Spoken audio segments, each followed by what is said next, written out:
இப்போ நான்லாம் சின்ன வயசுலேருந்தே எனக்கு ஒரே குறிக்கோள் தான். நடனம்லாம் என்னோட மூச்சா நான் நினைக்கிற நிச்சயமா, நிச்சயமா. அப்படிதான் எல்லாரும் இருக்கணும்னு அவசியம் இல்லைங்கிறேன்.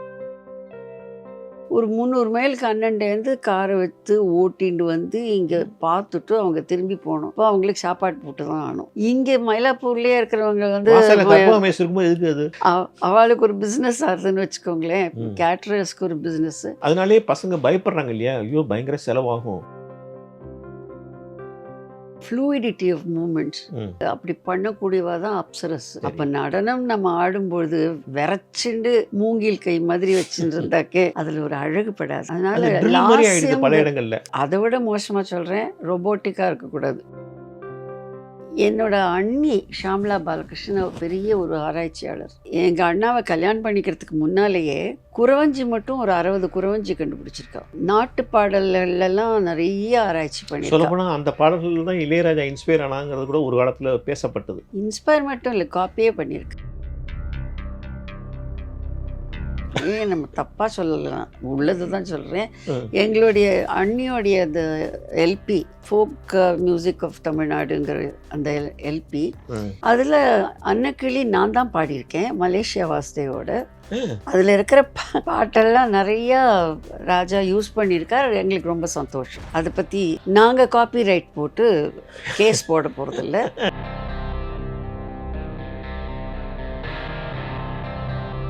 வணக்கம் வாவ் தமிழா நண்பர்களே. இன்று அற்புதமான ஒரு நடன பெண்மணி, நடன குருவை சந்திக்கிறோம். இந்தியாவின் பெருமை பத்மபூஷன் பத்மா சுப்பிரமணியம் அவர்கள். அவருக்கு அறிமுகம் தேவையில்லை. கிட்டத்தட்ட ஒரு நீண்ட நெடிய தவ வாழ்க்கை அது. பரதத்துக்காகவே தன்னை அர்ப்பணித்தவர். வாருங்கள் அவரை சந்திப்போம். வணக்கம். வணக்கம். நல்லா இருக்கீங்களா? நல்லா இருக்கேன். நான் ஆரம்பத்திலே சொன்ன மாதிரி இது ஒரு நெடிய வாழ்க்கை. கிட்டத்தட்ட நீங்கள் அரங்கேற்றம் நடந்து என்னுடைய நினைவு சரியாக இருக்கும்னா 70 வருஷம் ஆயிடுச்சு. திருப்தியாக இருக்கேன். எனக்கு ரொம்ப திருப்தியான வாழ்க்கை. திரும்பி பார்க்கும்போது எப்படி இருக்கு? சந்தோஷமாக இருக்குது. அதாவது இங்கிலீஷில் சொல்லுவாளே கண்டென்டட் லைஃப் அப்படின்னு. ஒரு திருப்தி கொடுக்கக்கூடிய, நான் எப்படி இருக்கணும்னு நினச்சேனோ அப்படி இருக்கேன். அந்த வாழ்க்கை ரொம்ப மனசுக்கு தெய்வ அனுகிரகம்னு நான் நினைக்கிறேன். அப்படியா?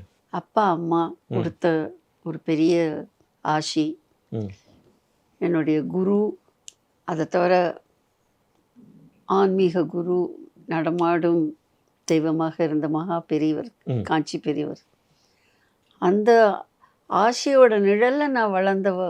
அதனால எனக்கு திருப்தியை பற்றி கவலையே இல்லையே. ஸோ குறை ஒன்றும் இல்லை, மறைமூர்த்தி கண்ணாதான். குறை ஒன்றும் இல்லை.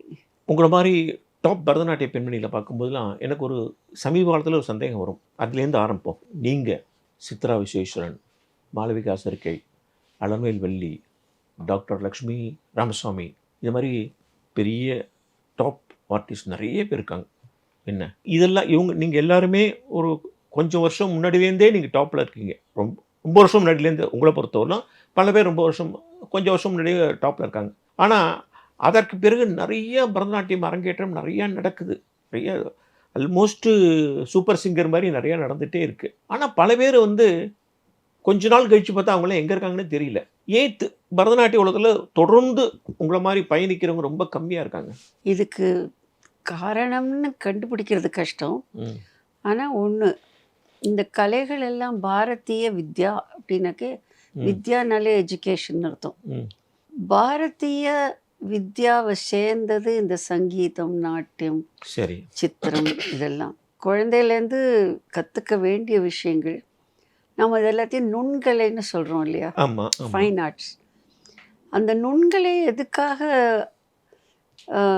பெற்றோர்கள் குழந்தைகளுக்கு கற்றுக் கொடுத்தார்கள்? இதுதான் நம்மளுடைய வழக்கம். இப்போ மட்டும் இல்லை, பெரிய பெரிய ராஜாலாம், அரசர்கள்லாம் ராஜகுமாரிக்கெல்லாம் கற்றுக் கொடுத்தாங்கங்கிறது நம்ம சரித்திரத்தில் படிக்கிறோம். அதை வச்சு அவங்க ஒரு ப்ரொஃபஷனாக எடுத்துக்கணுங்கிறதுக்காக இல்லை. வாழ்க்கைக்கு ஒரு நுண்கலை தேவை, அவ்வளோதான். அந்த நுண்கலை ஒன்று கற்றுண்டாக்கே அந்த நுண்கலை வாழ்க்கையே ஒரு நுண்கலையாக ஆக்கிடும். ஸோ அந்த காரணத்துக்காகத்தான் இதெல்லாம் நிறைய பேர் music, ப்ரொஃபஷனாக dance எடுத்துக்க மாட்டேங்கிறாங்க இதை இதை வந்து எடுத்துக்கணும்னு அவசியம் இல்லை. அவசியம் இல்லை. அதுதான் நான் பட் சொல்றேன். நிறைய பேருக்கு இது காலேஜுக்கும் மேரேஜுக்கும் இடைப்பட்ட ஒரு இதுவாக இருக்குது. இருக்கட்டுமே. அது வந்து அதுதான் நான் சொல்றேன். பல நம்ம மரபு வழியிலேயே பார்த்தாக்க அதை வந்து ஒரு ப்ரொஃபஷனுக்காக கத்துண்டதாக இல்லவே இல்லை. ம் ஒரு ஆத்ம திருப்திக்காக கத்துண்டது. ம் அது கத்துண்டு பாதியிலேயே போட்டோம். கத்துண்டு மற்றவங்களை பார்த்து இது நல்லது இது கெடுதல்னு கண்டுபிடிக்கிறதுக்கு ஒரு ஞானம் வேணும்ல. ஆமாம். அதற்கு எக்ஸ்போஷர்னு சொல்கிறோமே, அந்த எக்ஸ்போஷருக்கு நம்ம அதுக்கு நம்ம கொடுக்கவே இல்லைன்னு வச்சுக்கோங்க. ஒரு 20 வயசு வரைக்கும் ஒரு பொண்ணுக்கோ ஒரு ஆணுக்கோ இந்த கர்நாடக சங்கீதம் இல்லை பரதநாட்டியம் எந்த கலையாக இருக்கட்டும் ம் இல்லவே இல்லைன்னு வச்சுக்கோங்க. ஒரு ஜடமான வாழ்க்கை நடத்தின்னு இருக்கும். ஒரு லைஃப்பில் வந்து ஒரு அழகை ரசிக்கக்கூடிய பாக்கியமே இல்லாமல் போயிடும். அது ஒரு பாக்கியம். ம் கொடுத்து வைக்கணும். ரசிகனாக இருக்கிறதுக்கு கூட கொடுத்து வைக்கணும். இல்லை, நிறைய குழந்தைகளுக்கு அரங்கேற்றம்ங்கிறது வந்து முதல் படிங்கிறதே தெரியல. அரங்கேற்றம்னா முடிஞ்சு போச்சுன்னு நினைக்கிறாங்க. அது முடிஞ்சு போயிடுச்சுன்னா முடியட்டும், அவ்வளோதான். அதை கம்பல் பண்ண முடியாது. ஏன்னா அது எத்தனையோ விஷயங்கள் இருக்குது. முதல்ல அந்த குழந்தைக்கு இன்ட்ரெஸ்ட் இருக்கணும். ம் ஏதோ அம்மாவுக்கு இன்ட்ரெஸ்ட்டுக்காக அந்த குழந்தைக்கு கம்பல்சரியாக கற்று வச்சாக்கே அது ரொம்ப நாள் இருக்காது. அப்படிதான் நிறைய நடக்குது இல்லை? அப்படியும் சொல்ல முடியாது. அப்படியும் இருக்குது, அந்த மாதிரியும் இருக்குது. ம் ஆனால் அரங்கேற்றத்தை வந்து ஒரு குறிக்கோளாக வச்சுட்டு கற்றுண்டாக்கே அதுதான் கஷ்டம். ம் அரங்கேற்றம்ங்கிறது வந்து ஒரு குறிக்கோளாக வச்சுக்கக்கூடாது. அரங்கேற்றம்ங்கிறது ஒரு ஆரம்பம். இதுதான் எல்லாரும் புரிஞ்சுக்கணும். ம் இப்போ நம்ம பிஏ படிக்கிறோம், சரி அது கூட வேண்டாம், 12th ஸ்டாண்டர்ட் படிக்கிறோம். 12th ஸ்டாண்டர்ட் ஒரு குழந்தை படிக்கிறான்னாக்க அந்த 12th ஸ்டாண்டர்ட் முடிச்சிருக்கா, இன்னும் படிக்கிறதுக்கு இருக்கு இல்லையா? இருக்கு இருக்கு இருக்கு. காலேஜுக்கெல்லாம் போக வேண்டாமா? இன்னும் மேலே படிக்க வேண்டாமா? பிஏ படிக்கணும், எம்ஏ படிக்கணும், அப்புறம் டாக்டரேட் படிக்கணும். இதெல்லாம் அது தொடர்ச்சியாக இருந்துகிட்டே இருக்கணும். அதுக்கு அந்த பொண்ணுக்கு அந்த பிள்ளைக்கு ஒரு அதில் ஒரு ஈடுபாடு இருக்கணும். ம் நீங்கள் ஈடுபாடு இல்லாத கம்பல்சரியாக யாரையானு எதானு பண்ண வச்சா அது எப்படி சரியாக வரும்? இப்போ டாக்டர் ஆகணும்னு நினைக்கிற குழந்தைகள் முதல்லேருந்து அதுக்கு படிக்கும். ஆமாம் ஆமாம். அதே மாதிரி மெடிக்கல் காலேஜில் அட்மிஷன் கிடைக்கலன்னா அது வேறு தான், அது சம்மந்தப்பட்ட வேறு கோர்ஸ் எடுத்துப்பா. ஆமாம். நீங்கள் வந்து டான்ஸ் பண்ணணும், மேலே லைஃப் பூரா அதை எடுத்துக்கணும் அப்படிங்கிற ஒரு எண்ணத்தோடு வந்தால் அது வேறு. ம் இப்போ நான்லாம் சின்ன வயசுலேருந்தே எனக்கு ஒரே குறிக்கோள் தான், நடனம்லாம் என்னோட மூச்சாக நான் நினைக்கிறவோ. நிச்சயமா நிச்சயமா. அப்படி தான் எல்லாரும் இருக்கணும்னு அவசியம் இல்லைங்கிறேன். பட் இது ப்ரொஃபஷனாக தொழிலாக எடுத்துக்கிற அளவுக்கு இதில் வருமானம் இல்லையா? அது டிபெண்ட்ஸ் ஆன் யுவர் ஸ்டாண்டர்ட்.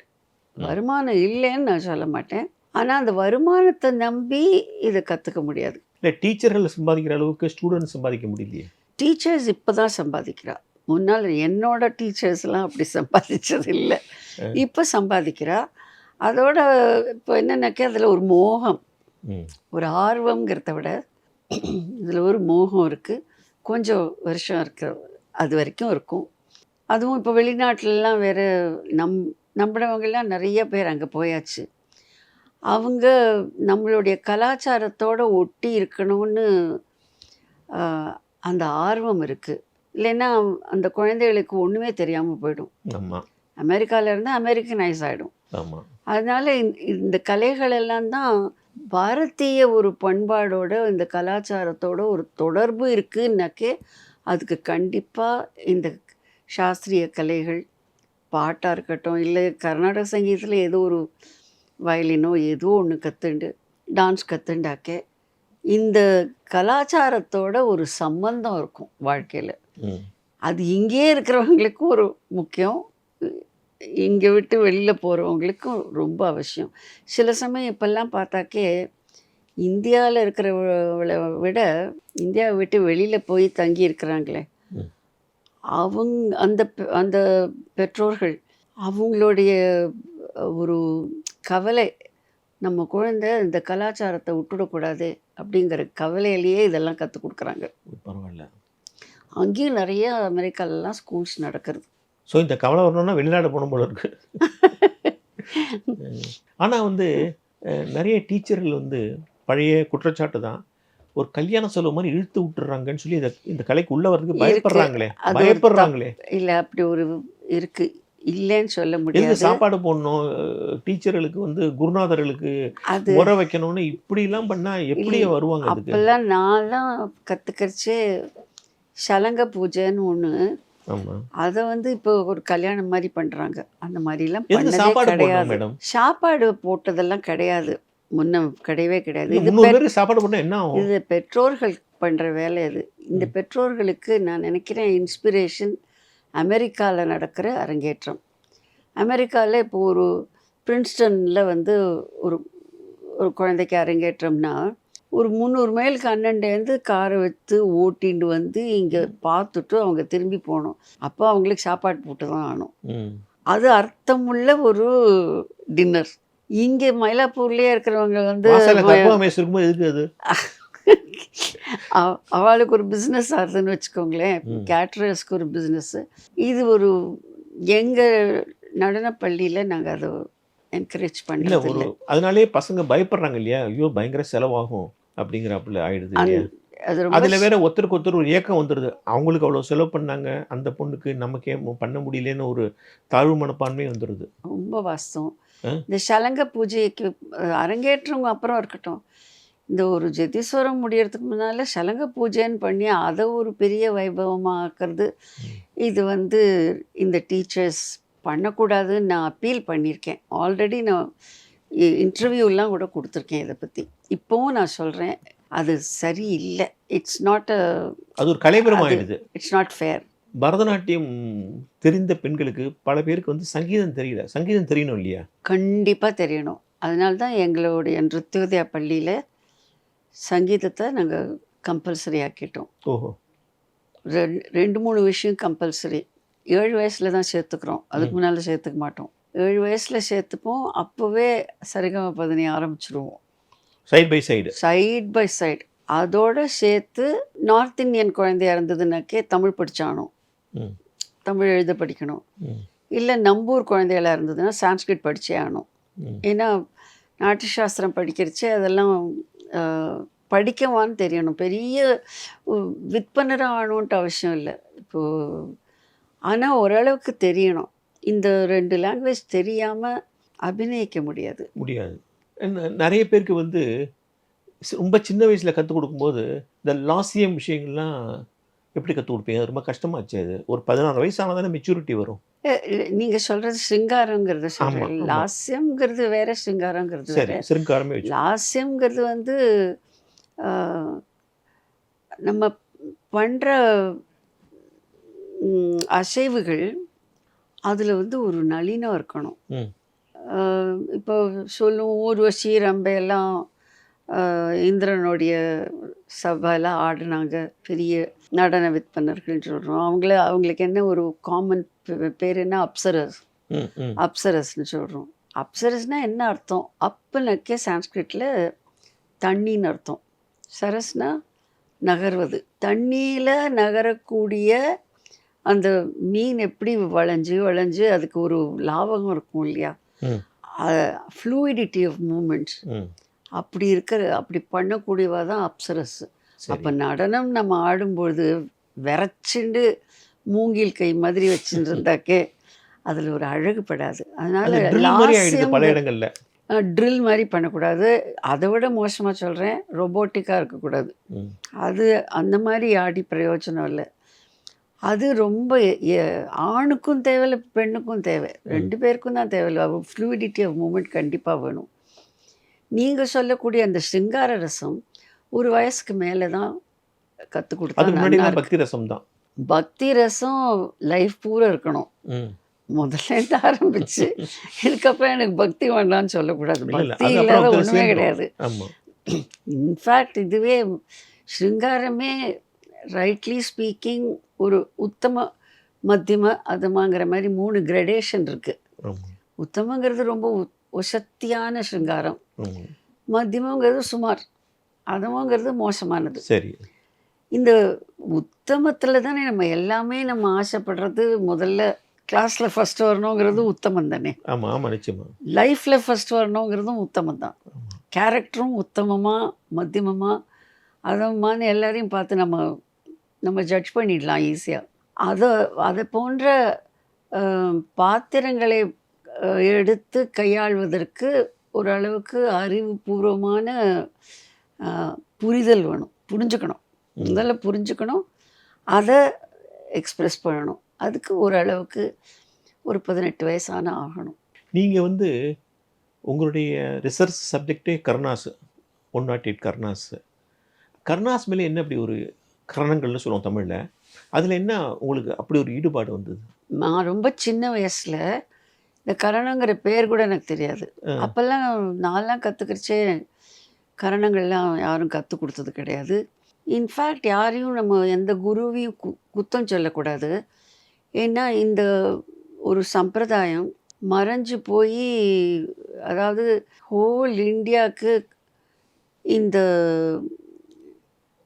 நாட்டிய சாஸ்திர செய்முறை ஒரு காமன் இலக்கணமாக இருந்தது, பொதுவான இலக்கணம். அது 12ஆம் நூற்றாண்டோட வட இந்தியாவில் இப்படி மங்க ஆரம்பிச்சுடுத்து, மறைஞ்சு போச்சு. அதுக்கு பொலிட்டிக்கல் ஹிஸ்ட்ரி உங்களுக்கு காரணம்னு சொல்லலாம். 14th செஞ்சுரிக்கு அப்புறம் அதே காரணத்தினால சவுத் இந்தியாலையும் மறந்து போயிடுது.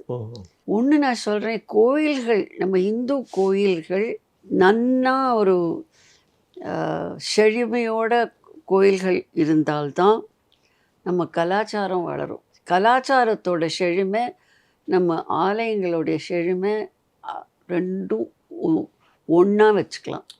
ஏன்னா ஆலயங்களில் தான் அத்தனை கலைகளையும் வளர்த்துருக்காங்க. இந்த கரணம்ங்கிற இதெல்லாம் நாட்டிய சாஸ்திரம்ங்கிற ஒரு ரொம்ப பழைய நூல், பரதமுனி எழுதினது. இதை பற்றி இப்போ எல்லோரும் பேச ஆரம்பிச்சிட்டாங்க. நான் வந்து பேச ஆரம்பிக்கிறச்சே அவ்வளோ அது பாப்புலராக இருக்கலை. பாப்புலராக இல்லைனாக்கே, அதாவது லிட்ரரி வேர்ல்டில், சான்ஸ்கிரிட் லிட்ரரி வேர்ல்டில் தெரியும். நீங்கள் கிட்டத்தட்ட ஒரு 20 வயசுலேயே பற்றி பேச ஆரம்பிச்சிட்டிங்க. நானா? உங்கள் 20 வயசுலேயே நீங்கள் அதை பற்றி பேச ஆரம்பிச்சிருப்பீங்கன்னு நினைக்கிறேன் இந்த விஷயங்கள். ஆமாம், முன்னாலேயே ஆரம்பிச்சிட்டேன். அது யாரும் சொல்லி ஆரம்பிக்கல. உங்களுக்கு அதில் இன்ட்ரெஸ்ட்? எனக்கா இன்ட்ரெஸ்ட் வந்தது. எப்படி இன்ட்ரெஸ்ட் வந்ததுன்னா, எங்களுக்கு சொந்த ஊர், அம்மாவுக்கு நாகப்பட்டினம், அப்பாவுக்கு தஞ்சாவூர் பாபநாசம். நாகப்பட்டினத்தில் இப்போவும் எங்களுடைய நிலபலன்லாம் இருக்குது, பண்ணையெல்லாம் இருக்குது. நாங்கள் அடிக்கடி நாகப்பட்டினம் போவோம். சின்ன வயசுலேருந்தே காரில் தான் போவோம். போகிற வழியில் சிதம்பரத்துக்கு போவோம். சிதம்பரம் கோயில் தரிசனம் பண்ணாத க்ராஸ் பண்ணி போக மாட்டோம். சிதம்பரம் கோயில் வாசலில் அங்கே நான் 10-11 வயசுலேயே அப்படியே பிரமிச்சு போய் அந்த சிற்பங்களை பார்த்துன்னு நிற்பேன். கோபுரத்துலேயே வாசலில் இருக்குது 2 பக்கமும். இத்தனை அழகாக இருக்கே, இந்த டான்ஸ் எல்லாம் எனக்கு ஏன் சொல்லி கொடுக்கல அப்படின்னு மனசில் தோணும். அதுக்கு பேர் கரணம்னு கூட எனக்கு தெரியாதப்போ. ஆனால் அது, அந்த சிற்பங்கள் என்னை இழுத்துது. அதில் ஒரு ஈர்ப்பு இருந்தது எனக்கு. என்னமோ ஒன்று நான் மிஸ் பண்ணுறேன், எனக்கு என்னமோ ஒன்று தெரியல அப்படின்னு ஒரு கிட்டத்தட்ட லேட் டீன்ஸ் வரைக்கும் அப்படி தான் இருந்தது.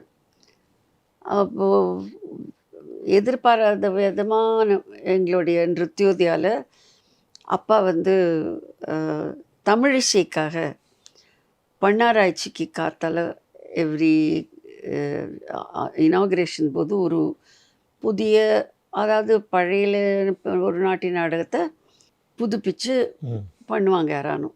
என்னோட அண்ணி ஷாம்லா பாலகிருஷ்ணன் பெரிய ஒரு ஆராய்ச்சியாளர். அவர் எங்கள் அண்ணாவை கல்யாணம் பண்ணிக்கிறதுக்கு முன்னாலேயே குறவஞ்சி மட்டும் ஒரு 60 குறவஞ்சி கண்டுபிடிச்சிருக்கா. நாட்டு பாடல்கள்லாம் நிறைய ஆராய்ச்சி பண்ணி. சொல்லப்போனால் அந்த பாடல்கள் தான் இளையராஜா இன்ஸ்பயர் ஆனாங்கிறது கூட ஒரு காலத்தில் பேசப்பட்டது. ஒரு காலத்தில் பேசப்பட்டது. தெரிஞ்ச ஞாபகம் இருக்கு எனக்கு. உங்கள் யாரும் அக்னாலேஜ் பண்ணுறது இல்லை.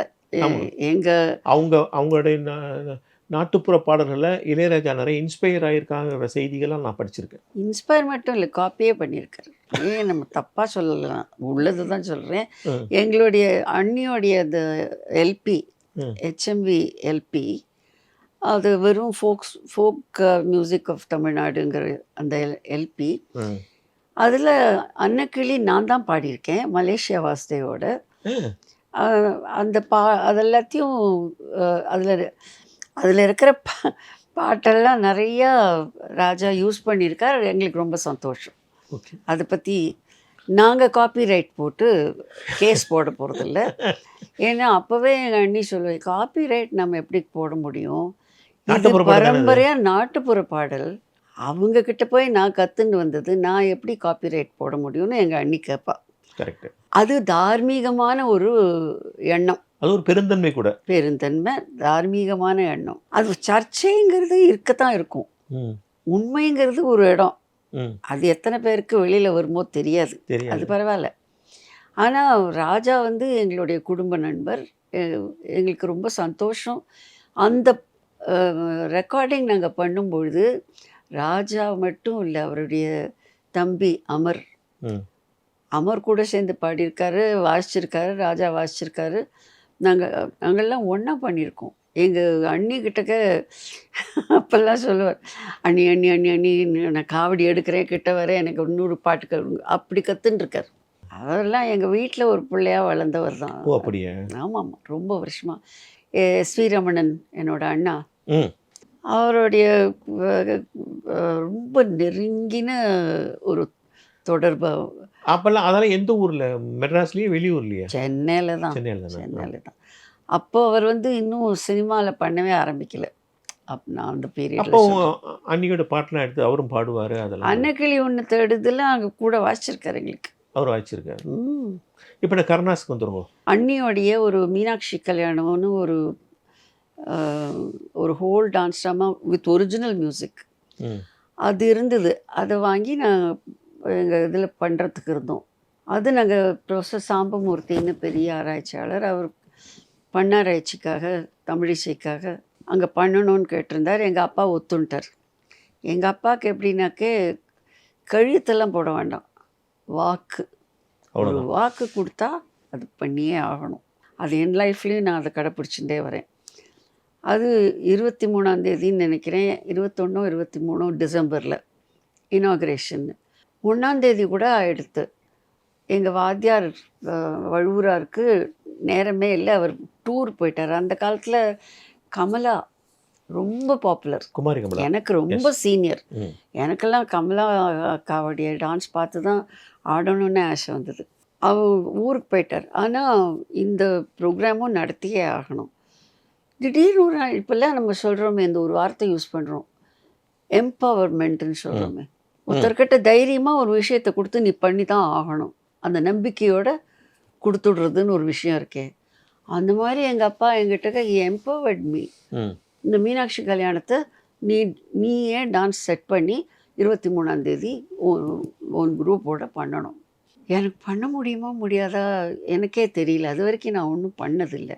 அப்போ சரி, தெய்வாதீனமாக எனக்கு மனசில் ஒரு தைரியம் வந்தது. அப்போ நினச்சேன், இளங்கண்ணு பயமறியாதும்பாங்க இல்லையா, அந்த மாதிரி இந்த சிதம்பரத்தில் பார்த்தோமே அந்த சிற்பங்கள் எல்லாம் அதெல்லாத்தையும் சேர்த்து போட்டு பண்ணலான்னு நான் பண்ணிவிட்டேன். சூப்பர் ஹிட் ஆயிடுது. பயங்கர ஹிட் ஆகிடுத்தது. ஓகே. ஆக்சுவலி அந்த மீனாட்சி கல்யாணம் தான் it put me in the cultural map of India. அப்போ எனக்கு 20 வயசு கூட ஆகலை. ஸோ கருணாஸ் தாகம் அன்று ஏற்பட்டது. அன்னைக்கு அதுக்கு முன்னாலேயே ஏற்பட்டது. அதை கொண்டு வந்து இதுக்குள்ளே அது வந்து அதுக்கு இது கிடைச்சிருது. அதுக்கு ஒரு உருவம் கிடைச்சிருது. உருவம் கிடச்சிது. அதுக்கு காரணம் தெய்வ அனுகிரகம், சிதம்பரேஸ்வரர் உங்களுடைய அனுகிரகம். கான்ட்ரிபியூஷன் கும்பகோணம் சாரங்கபாணி கோயில், சிதம்பரம், அப்புறம் வந்து தஞ்சாவூர், அப்புறம் தஞ்சாவூர், சத்தாரால கூட. சத்தாரால பெரியவா சொல்லி நீங்கள் அங்கே போயிருக்கீங்க. சத்தாரால நான் டிசைன் பண்ண கரணங்கள் வச்சுருக்கேன். முழுக்க முழுக்க நீங்கள் பண்ணது. ஆமாம். இப்போ இந்த கரண சிற்பங்கள்ங்கிறது, கரணம்ங்கிறது என்னன்னு சொன்னால் தான் அதெல்லாம் என்னன்னு புரியும். ஆமாம். அதுக்கப்புறம் தான் நான் அது கரணங்கிறது என்னங்கிறது உள்ளே ஆராய ஆரம்பித்தேன். அப்போ தான் நான் வந்து பிஏ சேர்ந்துருக்கேன். டாக்டர் டிஎன் ராமச்சந்திரன், அவர் வந்து joint director general of archaeological survey of India. அப்போ தான் ரிட்டையர் ஆகிட்டு வந்திருந்திருக்கார். எனக்கு யார்கிட்ட போய் கேட்கணும், என்ன அது செய்முறை நான் சொன்னேன்னு, அதான் 12ஆம் நூற்றாண்டு 14ஆம் நூற்றாண்டுலேருந்து மறைஞ்சு போச்சு. இது பெரிய ஸ்காலர்ஸ் எல்லாம் நாட்டு சாஸ்திரம் பற்றிலாம் எழுதிருச்சே கூட கரணா போசஸ், அதாவது கரண நிலைகள்னு எழுதுவா எல்லா புஸ்தகத்துலேயும். அது பார்த்துன்னு இருக்கிறச்சு எப்படி டாக்டர் ராமச்சந்திரன் கிட்டக்கு நான் போய் சேர்ந்தேன்னா, என்னோடய பெரிய அண்ணா பாலகிருஷ்ணன், இப்போ ஷாம்லான்னு சொன்னேனே, சரி. ஷாம்லாவோட ஹஸ்பண்ட். மூத்த அண்ணா வந்து தமிழ்நாட்டுடைய ஆலயங்களும் திருவிழாக்களும்னு ஒரு டாக்குமெண்ட்ரி எடுத்தார். அவர் டாக்குமெண்ட்ரி ப்ரொடக்ஷனில் ரொம்ப பயணியர் அவர். இப்போது ஃபீச்சர் ஃபிலிமில் நம்ம என்ன வேணால் பண்ணிக்கலாம். இஷ்டத்துக்கு கதையை மாற்றலாம், இஷ்டத்துக்கு அதில் இருக்கிறத மாற்றலாம், உங்கள் இஷ்டத்துக்கு கேரக்டர் மாற்றலாம். நீங்கள் டாக்குமெண்ட்ரின்னு எடுத்தேன்னா அதில் சம்பந்தப்பட்ட விஷயம், அந்த சரித்திரம் அதெல்லாம் ரொம்ப பக்காவாக இருக்கணும். அதனால் ஒவ்வொரு டாக்குமெண்ட்ரியும் எடுக்கிறது ஒரு பிஹெச்டி வாங்குற மாதிரி. அப்போ அந்த temples and festivals of Tamil Nadu படம் எடுக்கிறதுக்காக அண்ணா நிறைய படிச்சுட்டு இருந்தார், விஷயங்கள் கேதர் பண்ணிட்டு. அப்போ அவருக்கு டைஃபாய்டு வந்துடுத்து. எங்கள் அப்பா என்ன பண்ணார், நீ பாலு வந்து படுத்துன்னு படிக்கலாம் முடியாது, கண்ணெல்லாம் கூட வலிக்கும், நீ கூட உட்காந்து அந்த புஸ்தகம்லாம் நீ படி. எனக்கு அந்த புஸ்தகங்கள் பெரிய முக்கியமான விஷயங்கள். அந்த புஸ்தகங்களை அண்ணா பக்கத்தில் உட்காந்து படிக்க ஆரம்பித்தது அதுதான் தெய்வானுகிரகம். அப்படியே it open a new vista in front of me. எனக்கு ஒரு பாதையே தெரிஞ்சுது. இது எனக்கு ஒரு விதத்தில் அண்ணாவுக்கு உடம்பு முடியாமல் போனது என்னுடைய பாக்கியம். அது இங்கிலீஷில் blessing in disguise. Blessing in disguise. அப்புறம் டாக்டர் ராமச்சந்திரன்ட்ட போய் சேர்ந்து, அப்போது நான் பிஹெச்டிலாம் பண்ண போகிறேன்னு நினைக்கவே இல்லை. எனக்கு பெரிய அனுகிரகங்கள்லாம் ரொம்ப பெரிய தலைகள்லேருந்து வந்திருக்கு. லைக் சர் சிபி ராமசாமியர், அவர் நீ பிஹெச்டி பண்ணணுன்னார். அதுவே நான் பண்ணது, எனக்கு பிஹெச்டி அதெல்லாம் ஒன்றும் தெரியாது. நான் டாக்டர் ராமச்சந்திரன் வந்து நீ இப்போ டாக்டரேட்க்கு இப்போ ரிஜிஸ்டர் பண்ணிடலாமான்னு ஒவ்வொரு வாரமும் கேட்பார் அவர். இல்லை மாமா, நான் இன்னும் பிஏ முடிக்கலை, பிஏ முடித்து எம்ஏ முடித்து அதுக்கப்புறம் தானே பண்ணலை அப்படிம்பேன்.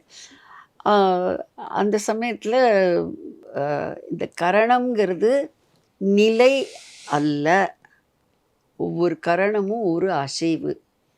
இதை கண்டுபிடிச்சிட்டேன். இதை கண்டுபிடிச்ச அன்னைக்கு என்னுடைய ஆராய்ச்சி குரு டாக்டர் ராமச்சந்திரனுக்கு, அவருக்கு வந்த ஆனந்தம் எல்லையே இல்லை. இது ஒரு ஹிஸ்டாரிக் டிஸ்கவரி அப்படின்னு சொல்லி என் ஸ்டூடெண்ட் வந்து கரணங்கிறது நிலை இல்லை, அது அசைவுங்கிறத கண்டுபிடிச்சிட்டான்னு போய் சொல்லிட்டு வந்தார். அந்த மாதிரி எந்த குரு கிடைப்பா, அப்படி ஒரு குரு. இப்போ குருவை கண்டு, பிஹெச்டி குருவை கண்டு ஸ்டூடெண்ட் பயந்துட்டே இருக்கான், இன்றைக்கி என்ன மூடு இருக்கோ அப்படின்னு.